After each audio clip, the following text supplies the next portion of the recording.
Washington অ্যাকর্ডের সিগনেটরির স্বীকৃতি পেল engineers institution Bangladesh. এর ফলে দেশের প্রকৌশলীরা সরাসরি যুক্তরাষ্ট্র সহ 23 দেশে চাকরির আবেদন করতে পারবেন। বুধবার নয়াদিল্লিতে আন্তর্জাতিক ইঞ্জিনিয়ারিং সম্মেলনে এই সিদ্ধান্ত হয়। প্রকৌশলীরা বলছেন, এই স্বীকৃতির মাধ্যমে প্রকৌশল শিক্ষা আন্তর্জাতিক স্বীকৃতি পেল। এখন জন্ম সনদ দিয়ে খোলো বিকাশ স্টুডেন্ট অ্যাকাউন্ট। নিজের বিকাশ নিজে কর।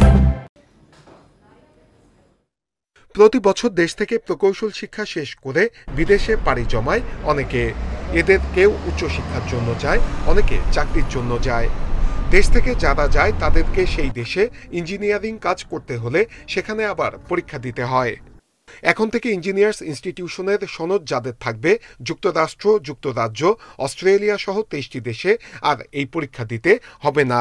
কারণ ওয়াশিংটন অ্যাকর্ডের পূর্ণ সিগনেটরি সদস্য হয়েছে বাংলাদেশ।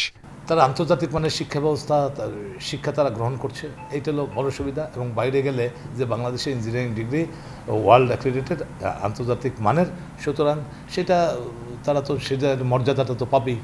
শিক্ষকরা বলছেন, উচ্চশিক্ষার জন্য বিদেশে গেলে অনেক সময় আন্ডার গ্রাজুয়েট পর্যায়ের অনেক কোর্স করতে হতো, যা এখন থেকে আর লাগবে না।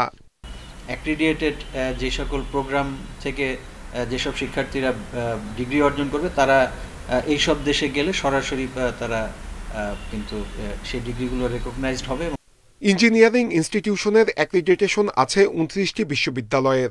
এই সুবিধা নিতে হলে বাকি বিশ্ববিদ্যালয়গুলোকে এর আওতায় আসতে হবে। নূরে আলম, ইন্ডিপেন্ডেন্ট নিউজ, ঢাকা।